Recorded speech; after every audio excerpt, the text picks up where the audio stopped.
Bienvenidos y bienvenidas a Disco Prestado, un podcast de amantes de la música charlando sobre sus discos favoritos y lo que se preste. Soy Marc Aliana y el episodio de hoy es la sexta y penúltima parte de la charla que tuve con Arecio Smith sobre el primer disco de los Doors. Entre otras cosas comentamos la música, el sonido y la letra de las tres últimas canciones del disco, End of the Night, Take It As It Comes y The End, la entrevista en la que Jim Morrison pareció adivinar el futuro de la música, posibles orígenes del famoso autobús azul que aparece en la letra de The End, los tipos de efectos de reverberación artificial que existían cuando se grabó el disco y la relación que tenían algunos miembros de los Doors con la meditación. Hoy, especialmente, os recomiendo que os quedéis hasta el final del episodio, porque Arecio nos descubre una faceta suya que tenía muy bien guardada y que, al menos a mí, me dejó flipando. Y por el camino nos encontramos con los Beatles, Iron Maiden, Tom Jones, John Coltrane y Eugenio, entre otros. Pues ya lo veis, al final van a ser 7 episodios dedicados a los Doors, lo cual definitivamente establece un nuevo récord para Disco Prestado. En el séptimo y último episodio, el de la semana que viene, seguiremos comentando The End y Arecio compartirá sus impresiones sobre el resto de álbumes de los Doors, con más ejemplos al teclado. Y sin más preámbulo, Arecio Smith nos presta The Doors. Seguimos con la novena canción del disco, que es End of the Night, Fin de la Noche, que fue la cara B de Break On Through, del single. Take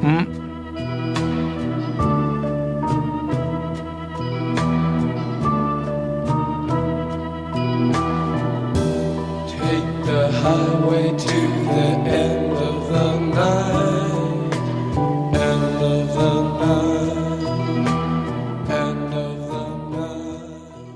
Esta canción chulísima, ¿no? Tiene como ese rollo un poco psicotrópico, como de mareo, ¿no? Como de muy colocado, y porque no tiene mucho ritmo, suena como un poco opaco, ¿no? Ese sonido de órgano así un poco raro, la verdad. Sí. Y hay como unos soniditos ahí como extraños de fondo. Sí, y el mareo, yo creo que igual la sensación esta de mareo que dices, lo ayuda también. Hay un vibrato, creo, ¿no? Sí. En el teclado. Hay algo como extraño en el sonido. Sí, y luego la guitarra también, hay unos slides, Sí. ¿no? Todo muy arrastrado, muy lánguido. Muy psicodélico este tema. Sí, sí, sí. Take a journey to the bright midnight, end of the night, end of the night, realms of bliss, realms of light. En esta sección del disco hay un claro contraste, ¿no? Te ponen una de cada. O sea, I Looked at You, que es bastante yeye. Luego esta End of the Night, que es más colgada. Luego ya llegaremos, pero Take It As It Comes, que se va a lo yeye otra vez un poquillo. Sí. Pero esta End of the Night a mí me encanta. Y aquí Jim Morrison vuelve a ponerse tierno, ¿no? Digamos, un poco. Un poco más melódico.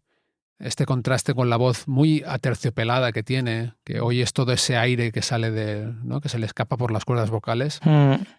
Y hay doblajes de voz también. Sí, eso todo el disco, creo, ¿eh? Yo diría que en todas las canciones hay alguna parte con la voz doblada y en muchas casi toda la voz está doblada. Que es algo que eso sí que lo pusieron de moda, creo, los Beatles. En la época ya temprana, que cantaban al unísono Paul McCartney y John Lennon. Eso tuvo mucha influencia, creo. Seguro. Pero bueno, aquí es Jim Morrison cantando consigo mismo. Por cierto, Dime. antes que me he olvidado de decirlo, por lo visto, George Harrison visitó el estudio donde estaban grabando The Soft Parade y escuchó la grabación. ¿Qué le pareció? Creo que tampoco dijo nada ni muy bueno ni muy malo. ¿Se conocían de antes o lo sabes? Creo que no, que dice Robbie Krieger que lo conoció ese día como muy fugazmente. Estas apariciones de cuando están grabando un disco y aparece algún artista importante, me recuerda esto a cuando Iron Maiden estaban grabando Somewhere in Time, que dicen que apareció por el estudio Tom Jones. Madre mía. Y se lo pusieron y le gustó mucho, tío. Ah, mira. Sí, sí. Claro, yo creo que estas cosas no sé si pasan tanto hoy en día. Hay más estudios más pequeños, ¿no? Y a lo mejor no hay tantos grandes estudios. No sé, ¿cuál es tu opinión? Sí, lo parece, ¿no? Vamos, es mi impresión también, desde luego. Más estudios pequeños y más estudios caseros y Sí. Discos grabados en sitios que no se pueden llamar estudios y que hoy en día sirven perfectamente con un poco de maña para grabar discos, sí. Claro. Hace tiempo un estudio pues era muy caro y se lo podían permitir las discográficas, bueno, todo lo que tenía una industria detrás, ¿no? Una estructura empresarial. Pero hoy en día Billie Eilish, por ejemplo, es el claro ejemplo de que esto ya no es así, ¿no? Uh-huh. Alguien que graba en su casa unas canciones y lo peta a nivel mundial, ¿no? Ya ves. Y suena estupendamente, quiero decir. Sí. Bueno, pues volviendo a End of the Night, decías o comentábamos que es una canción muy psicodélica o psicotrópica, y la letra también dice: toma la autopista hacia el final de la noche, empieza un viaje hacia la radiante medianoche. Me gusta mucho la parte donde canta: reinos de felicidad, reinos de luz, algunos nacen del dulce placer, otros nacen de la noche infinita, que es la parte esta B, ¿no? Que hay una variación. Realms of bliss, realms of light, some are born to sweet delight, some are born to sweet delight, some are born to the endless night, end of the night. Bueno, es una letra muy misteriosa, ¿no? Porque aparte es medio susurrada aquí. Sí. Hasta que llega el solo de guitarra con slide, con la reverb, yo creo que de ampli a tope, de muelles, que suena por la derecha, la guitarra.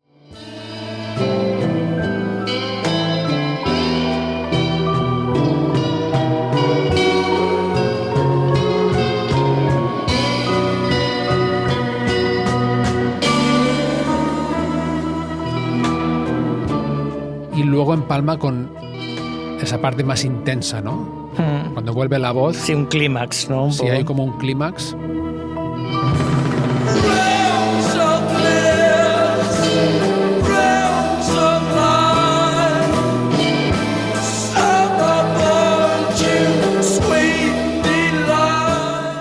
Muy chula. A mí igual es de las que más me gustan del disco. Ah, sí, ¿eh? Sí, End of the Night. Y acaba cantando una figura, como un intervalo de la voz, que lo hace mucho en todo el disco. End of the night. Esta caída de la quinta o de la tercera menor lo hace constantemente. Oh yeah. Ah, pues ¿no? sí. Está por todo el disco también, ¿eh? Y no sé si en otros discos también, pero escuchando este disco para esta conversación contigo, lo he ido viendo en muchas partes. ¿Tienes algo que añadir sobre esta canción? No, sobre esta canción no, pero me he acordado de ese famoso vídeo de la entrevista del futuro de la música. Ah, sí. ¿Lo conoces? Sí. Bueno, yo he visto un trozo muy pequeño donde Jim Morrison con la barba, la melena y las gafas de sol. Parece Eugenio un poco. Sí, ¿y qué dice? Pues dice que vaticina realmente el futuro de la música y acierta. Dice, bueno, yo creo que en el futuro habrá gente que hará música con máquinas y puedo visualizar pues gente con cintas y máquinas electrónicas haciendo una música diferente y tal. Y es muy curioso, ¿no? Es como este vaticinio de lo que pasaría prácticamente 15 años después, ¿no? Ahora no recuerdo exactamente, pero creo que incluso habla de una sola persona haciendo eso. O sea, sí, una persona. Lo cual también es clave porque en la época en que él dijo esto, que por la pinta que tiene en la entrevista, pues era el 70 o así. Sí, estaba ya cascadete. Y hacia el final, lo que se llevaba eran bandas, ¿no? O solistas que llevaban una banda. I guess in 4 or 5 years, the new generation's music will be, it'll have a synthesis of those two elements and some third thing that'll be entire. Maybe it'll be. It might rely heavily on electronics, tapes. I can kind of envision maybe one person with a lot of machines, tapes, and electronic setups. Es curioso porque en esa misma entrevista, antes de eso, habla sobre la evolución del blues y del folk, cómo van a dar al rock and roll. Es que no tiene desperdicio esa entrevista. Porque, y esa es una de las cosas que más me sorprende de Jim Morrison, lo que te decía, que tenía como ese lado tremendamente reflexivo, de que realmente tenía inquietudes, pensaba en las cosas, reflexionaba, tenía ideas propias, ¿no? ¿Y cómo es posible que la misma persona sea la que se queda dormida en el porche de una señora porque ha bebido y no puede estar y la lía constantemente, ¿no? Sí, igual este contraste entre un mundo interior muy rico y muy inquieto y luego unos comportamientos tan primarios, ¿no? De alguna forma, o... Supongo que sí, claro. El hecho de ser alcohólico, desde luego, pues dificulta mucho el comportarse de forma normal, ¿no? Y probablemente, pues ese mundo interior tan rico estaba mal gestionado a nivel emocional, ¿no? Y por eso le llevaba pues al alcohol y a las drogas. Sí, tenía muchos demonios. Probablemente. Muchos demonios. Por cierto, que le convencieron a través del padre de Robbie Krieger para hacer unas sesiones con un psiquiatra, lo típico de... en una etapa bastante temprana del grupo. Le hicieron la típica encerrona, ¿no? De, bueno, ven a mi casa y hablamos un poco, y entonces allí había un psiquiatra y entonces hizo como un par de quedadas ahí en casa de los padres de Robbie Krieger.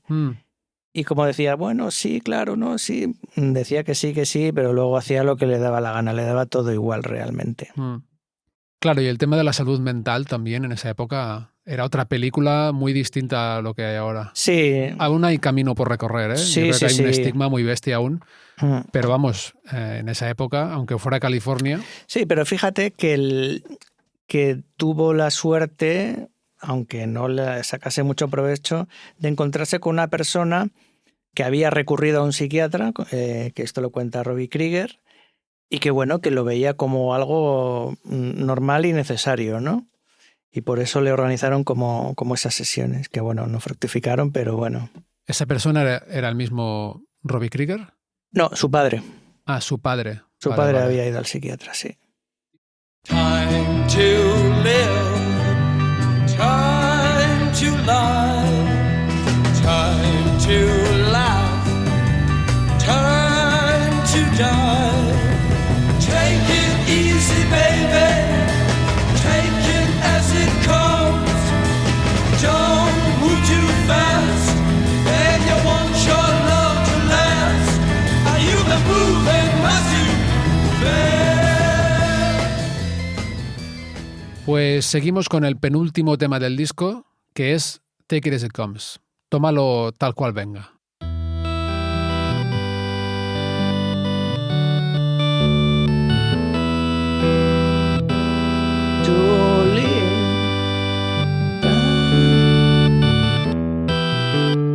Tiene esta línea de bajo que es muy característica de los Doors. Este movimiento. Y luego tiene la parte esta.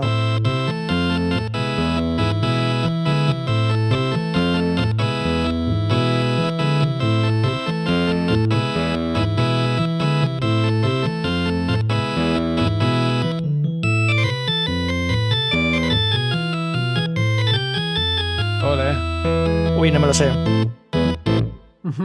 Pero cambia también de tono desde mi menor a la menor. Es curioso. Sí. Y esta, ahora que lo pienso, el ritmo de esta se parece aún más al de I Feel Fine de los Beatles en la estrofa, porque tiene es con el plato de Ride. Sí. Y haciendo el redoble.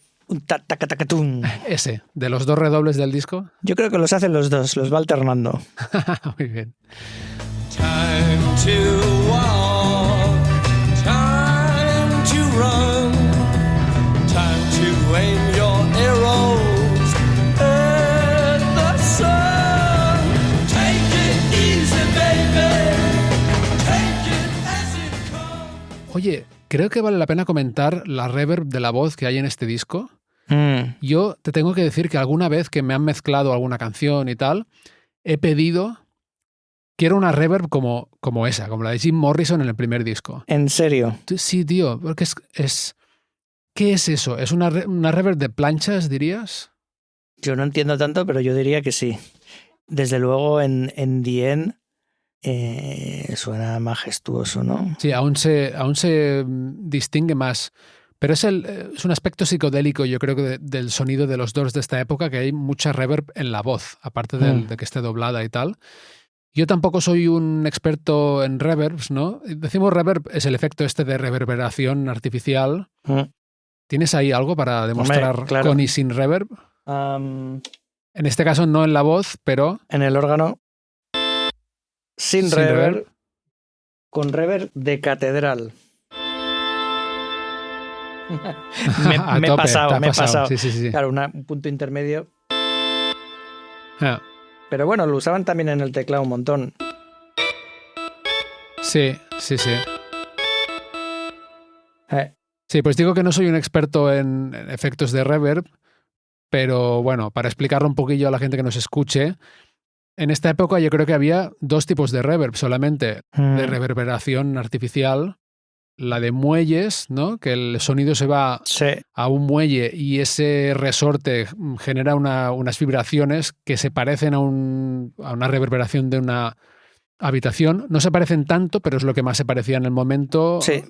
La reverb de los amplificadores de guitarra normalmente era de muelles y luego estaba la reverb de estudio, que eran planchas de metal, si no me equivoco, ¿no? Se ponía en otra habitación directamente. Se mandaba el sonido y las planchas vibraban y hacían algo parecido. Yo creo que esta reverb que escuchamos en la voz y en otros instrumentos es una reverb de planchas que hace como una especie de agua. Si te digo, no soy experto en reverbs tampoco, pero me gusta mucho cómo suena, porque es una reverb además oscurilla, ¿no? Es como oscura, que está ahí de fondo y si te fijas la oyes mucho, pero si no simplemente le da como un halo, una dimensión, ¿no? A la voz. Sí. Before you slip into unconsciousness, I'd like to have another kiss. Sí, le da un efecto muy especial. Y déjame que añada un tercer tipo de reverb, que es grabar en una habitación con 5 metros de techo, ¿no? Vale, claro, esto es una reverb de verdad. Esto es una reverb de verdad. Tú te escuchas When the Leaf Breaks de Led Zeppelin y claro, ese sonido de batería tan gigantesco pues está grabado en el hall de una mansión increíble, ¿no? En una habitación tremenda.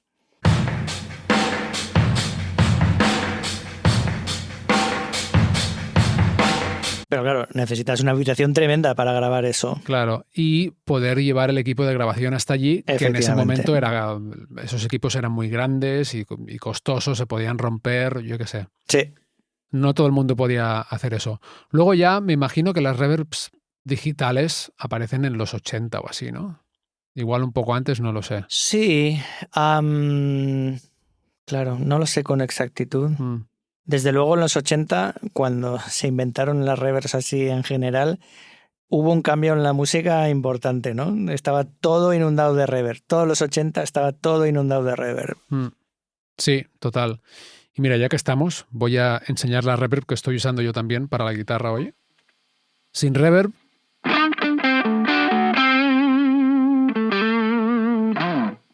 Con reverb.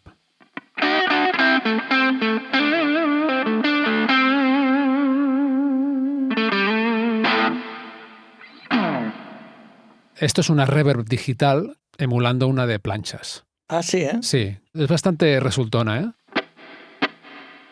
Con este pre-delay, o sea que significa que la reverb suena un poco después que el sonido original.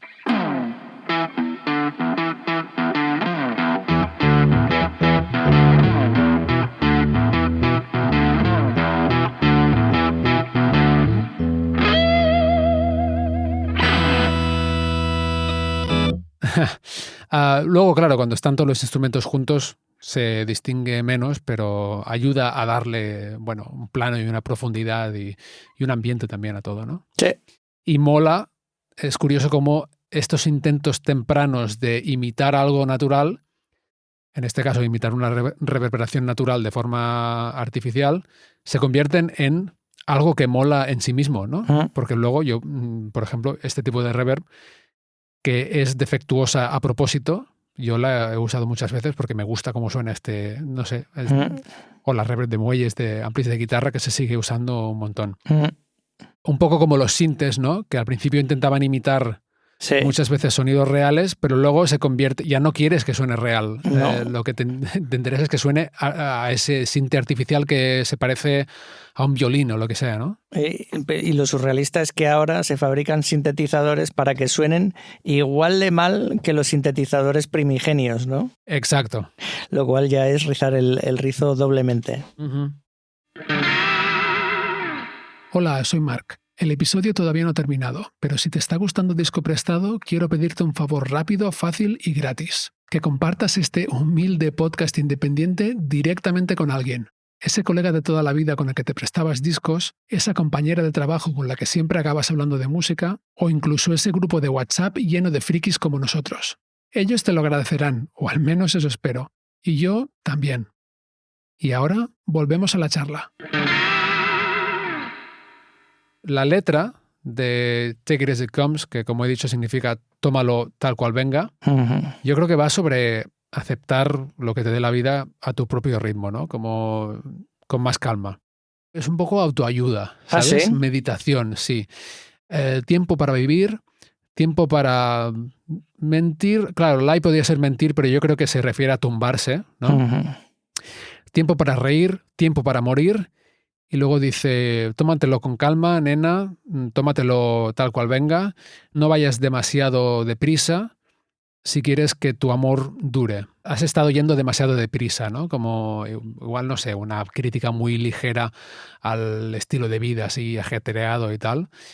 Luego hay una parte chula que dice, tiempo para caminar, tiempo para correr, tiempo para apuntar tus flechas hacia el sol. Que eso está muy chulo. Lo veo como una letra un poco meditativa, ¿no? No sé, ¿sabes? En la biografía Robbie Krieger menciona si hicieron alguna práctica formal de meditación, porque en esa época, a finales de los 60, en California, esto se estaba poniendo muy de moda. Sí, lo hacían todos menos Jim Morrison. Ah, mira. Sí, y de hecho John Densmore y él parece como que lo tenían bastante asimilado, esto de la meditación y tal. Robbie Krieger parece que en un momento dado pensó que el tomar drogas no era bueno para la salud y dijo, hostia, bueno, voy a intentar tener un estilo de vida un poco más saludable y hacer la meditación y no sé qué. Hasta que en los 80... se enganchó a la heroína. Ya ves. Sí, es increíble. Tú meditas, me decías, ¿no? Sí. ¿Te importa hablar de ello? ¿Es algo que...? Pues sí, yo lo hago para calmar la ansiedad y intentar también trabajar el foco de mi atención, que hoy en día es tan necesario. Y entonces pues intento meditar 25 minutos por la mañana y 25 por la noche. Muy bien, interesante la meditación. Pues sí, se lo recomiendo a todos los oyentes de Disco Prestado. Yo también lo recomiendo, aunque yo no soy tan regular como tú. Practico desde hace años, pero a veces pasan semanas que no. Pero siempre me sienta muy bien. Bueno, igual esta canción lo que está intentando es, con la letra, ponernos en este estado meditativo para que escuchemos The End, que es un cuelgue increíble, ¿no?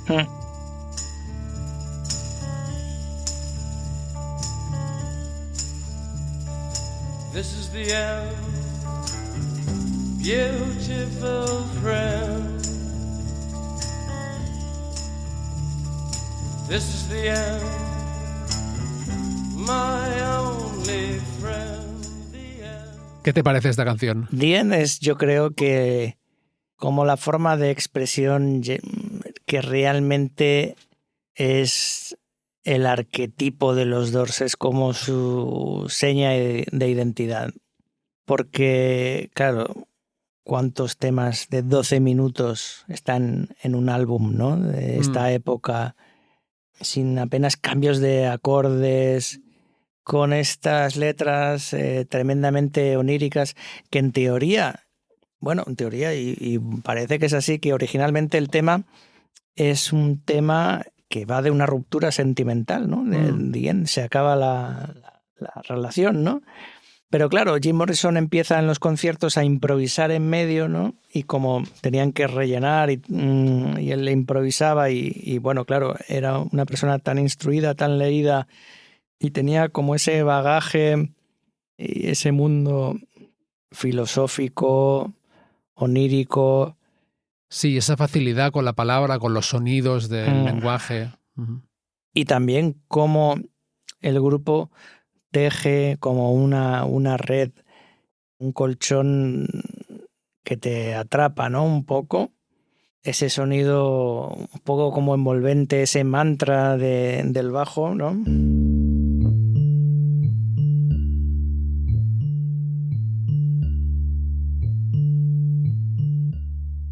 Es curioso, ahora me viene a la cabeza que Robbie Krieger también era muy aficionado al jazz, ¿no?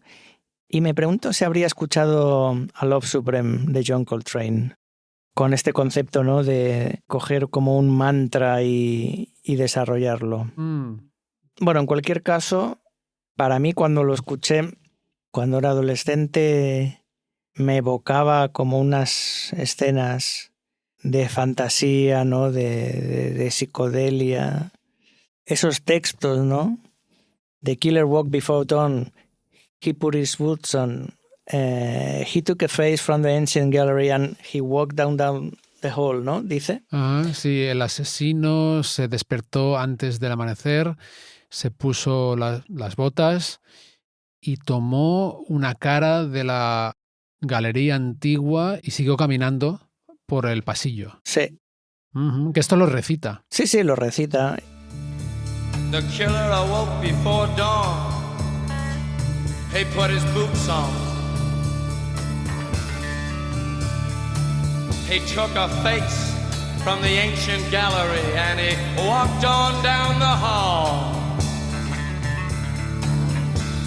Y hay una cosa que me encanta de John Densmore en concreto, bueno, desde todo el grupo, pero la batería es como hace de acelerador y de freno, ¿no? De repente sube la intensidad, baja la intensidad y van todos detrás, y también el órgano y la guitarra también, ¿no? Pero van todos al unísono y es una cosa que supongo que fueron desarrollando pues en todos esos meses que estuvieron contratados tocando cada noche en el Whisky a Go, siguiéndose los unos a los otros, improvisando. No sé, a mí me encanta. Y llenando ese tiempo que tenían que estar tocando, ¿no? Claro. Que les pagaban por tocar. Claro, es que al final, mira, una canción de 12 minutos. Ya ves. Sí, y entonces lo que en un principio es una canción de desamor, de ruptura, se acaba tiñendo, por así decirlo, de un concepto mucho más metafísico, ¿no? Y con esa ambigüedad que hay en la letra, pues claro, de repente Dien parece como la muerte, ¿no? Dien, este es el final, mi único amigo. Sí, hermoso amigo, el final de nuestros complicados planes. Sí, claro, puede parecer que es el final de los planes que uno tiene en la vida, ¿no? Que se acaba. Pero sin embargo, claro, se puede interpretar como que son los planes de pareja que uno tenía, ¿no? Es curioso todo esto. También, sí. Claro, esta ambigüedad en la letra también hace que uno la interprete a su manera, ¿no? Sí. Y luego, claro, todas esas escenas. Weird scenes inside the gold mine, dice, extrañas escenas dentro de la mina de oro, ¿no? Ah, sí, Weird Scenes Inside the Gold Mine. Y The Blue Bass. Escenas extrañas dentro de la mina de oro. Cabalga la serpiente. Autopista y la serpiente también, Ride the Snake. Porque decías que es como, el bajo es como un mantra, pero de hecho hay frases que se repiten como un mantra también en la canción, ¿no? Ride the Snake, cabalga la serpiente, The West is the best, Occidente es lo mejor.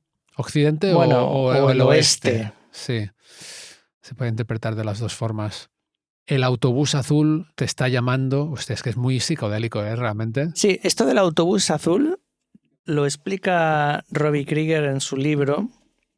Hay un capítulo aquí dedicado a Diane. Aquí está. Que por cierto, claro, esta fue escogida para la banda sonora de Apocalypse Now. Apocalypse Now, ¿no? Y bueno, por lo visto, al tocar esta canción y decir ese famosísimo párrafo de padre quiero matarte, madre quiero follarte, les echaron, el dueño del local escuchó aquello y dijo, adiós chicos, estáis despedidos, ¿no? Esto fue en el local donde tocaban antes del Whisky a Go-Go, ¿verdad? Sí, en el London Fog. Que creo que en la peli esa escena pasa en el Whisky a Go-Go y es cuando les contrata la discográfica. Bueno, esas cosas tan convenientes que pasan en los biopics. ¿Y esto del autobús azul? Sí, está aquí está, sí. De la biografía de Robbie Krieger. Sí, dice que una vez iban a ir a una fiesta y se pusieron a hacer autostop en Sunset. Todos los coches pasaban de largo, ninguno paraba hasta que de repente apareció un autobús azul. Dice que era similar a uno de los autobuses antiguos de Greyhound. No sé si tú sabes qué es eso. Sí, son unos autobuses... Bueno, es una red de autobuses en Estados Unidos que va a largas distancias. Vale, pues lo habían pintado de azul resplandeciente. Greyhound, por cierto, se ve como el transporte de los pobres. O sea, un autobús de Greyhound se ve como algo desaliñado, para entendernos. Ah, no, espérate. Pero aquí dice que en aquel entonces Jim ya había escrito la parte del autobús azul en The End. Dice Robbie Krieger, siempre supuse que era una referencia al autobús municipal de Big Blue Bus con el que se movía por Venice, pero nunca lo confirmó. En cualquier caso, una vez les recogió un autobús azul y el conductor era un hippie de pelo blanco y barba tupida. Y los únicos pasajeros eran una manada de hermosos dálmatas. The blue bus is calling us. The blue bus is calling us. Travel where you taken us.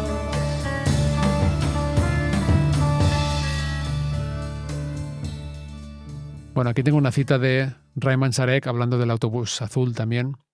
Pero es lo que has dicho tú, que es una fuente cuestionable. Dice, no, es algo cósmico, es un viaje cósmico, un ser azul de color del cosmos. Bueno, no lo sé. Porque el siguiente verso es conductor, ¿a dónde nos llevas? ¿No? Sí. Tengo que confesarte una cosa, Marc, y es que yo escribí un cuento que se llama El autobús azul. Hostia, ¿por casualidad? ¿O? No, inspirado en The Doors. Vaya. Y es un cuento corto que es una carta de Jim Morrison a Ray Manzarek desde París. Hostia. Lo escribí hace 15 años quizás. No sabía que escribieras. Yo tampoco lo sabía. ¿Se puede? ¿Lo tienes aquí? Sí, bueno, te lo leo. ¿Esto es una primicia aquí en Disco Prestado? Sí. ¿Tu faceta como escritor? Muy poca gente, yo creo que mi mujer lo ha leído y poco más. Aquí está. París, 1 de julio de 1971. Hola, Ray, ¿cómo estás? Hace días que no te escribo. No sé qué pasa, que cada vez todo se vuelve más apático, más rutinario. El viaje que hicimos Pam y yo hace unos meses por España y Marruecos fue una gran experiencia, pero al volver a Francia todo se fue apagando poco a poco. ¿Sabes? Hubo algo en ese viaje que me hizo recordar algo que estaba latente, esperando todos estos años. Fue al pasar por Almería, una región semidesértica del sur de España. En un momento del atardecer, detuvimos el coche en la cuneta de la carretera, junto a una gran extensión de tierra árida. Y entonces lo recordé. De repente todo cobró sentido. ¿Lo recuerdas? Sí. Estoy hablando del desierto. De aquel día en el desierto de México. Lo del peyote, ¿sabes? En aquel momento, antes de la toma, nunca pensé que eso fuera algo importante. Tú te lo tomaste mucho más en serio. Siempre ha sido así y la verdad es que te lo agradezco. Reconozco que nunca he tenido muy buena actitud en todo lo que ha pasado. El caso es que recuerdo la cara de aquel hombre, el chamán, a la luz de la hoguera, preguntándonos. Yo estaba aburrido de su charlatanería, solo quería tomar el peyote y flipar un poco. Siempre había consistido en eso, ¿no? Pero él insistió mucho al decirme que íbamos a conocer la verdad, y la verdad no siempre es agradable. Yo me reí, no le di importancia. Él se dio cuenta y me dijo que no era ninguna broma. Tú también estabas serio, siempre lo has estado. Y bueno, ya sabes, le dije que sí, que se dejase de cuentos, que estaba preparado. Entonces todos nos alejamos a buscar el peyote, como él nos dijo, ¿recuerdas? Lo tomamos y esperamos y esperamos. Yo pensé que eso era un timo, que el tipo nos había estafado los $100 que le habíamos dado. Entonces sucedió. Vomité. Tú también vomitaste y al caer al suelo todo desapareció. En medio de la oscuridad solo quedaba el chamán, mirándome impasible. Volví a mirarle y entonces lo reconocí. Era él. Era él, Ray. Era el indio que vi muerto en la carretera cuando era un niño. Una angustia muy grande se apoderó de mí. Volví a mirar y me encontré a mí mismo de niño en aquella carretera. El cuerpo del indio a mi lado. Era él. Comencé a llorar. ¿Por qué? No sé cuánto tiempo pasé allí sin moverme. La oscuridad era absoluta. Alcé la vista de nuevo y volví a mirar el cuerpo, tendido sobre la arena del desierto. Cuando reconocí su cara lo entendí todo. El indio era yo. Yo estaba muerto. Todo ese descontrol, esa angustia que me acompañaba, era el miedo a que mi cuerpo yaciese inerte algún día, como aquel. Seguí llorando durante no sé cuánto tiempo. Pero una voz me llamó y desperté. Volví a estar en el desierto. Era el chamán que me hablaba. Me dijo, aquello que ves es verdad, una verdad. Está en tu mano que se cumpla. Haz que aquello que has visto te sirva para guiarte en el camino. En ese momento me sentí azorado, confundido. De repente tomé conciencia de mi vida, de Pam, de ti, de las peleas con Johnny, de la locura de los conciertos, del alcohol. Apreté fuerte los puños y pensé que tenía otra oportunidad. Que las cosas podían cambiar, que yo podía cambiar. Tú estabas a unos metros sentado con los ojos cerrados, con cara de tranquilo. Siempre lo has estado. Siempre, Ray. Y eso me jodía mucho, que tú pudieras tener esa calma que a mí me faltaba. Pero en ese momento solo pensaba en cambiarlo todo, en tomar el otro camino. El chamán te tocó el hombro con la mano y tú despertaste. Volvimos andando y vino a buscarnos aquel autobús azul que nos había llevado hasta la entrada del desierto. A la vuelta a LA, todos mis propósitos se desvanecieron. La experiencia del peyote pasó a ser un mal sueño de nuestras vacaciones en México y yo volví a mi vida anterior y nada ha cambiado desde entonces. Ahora sé que tuve la oportunidad y que la dejé escapar y que el final está cerca. Ahora ya no tiene sentido arrepentirse. Gracias por todo, Ray. Jim. Hostia, tío. Qué guay, no conocía esta faceta tuya, tío. ¿Eh? Yo tampoco. Me acabo de quedar flipado, tío. ¿Y esto lo escribiste hace 15 años? Pues tendría que mirarla en la fecha del documento, sí, más o menos, 15 o... Sí, supongo. Ah, muy bien, tío. Hostia, me acabo de quedar flipando. Bueno, es la sensación que me provoca Dien, de conexión con algo que trasciende. Y así termina el 6º episodio que dedicaremos a este disco. Os recuerdo que compartir disco prestado trae buen karma y que volveremos el próximo jueves con la 7ª y última parte. Hasta entonces, muchas gracias, salud y buena música.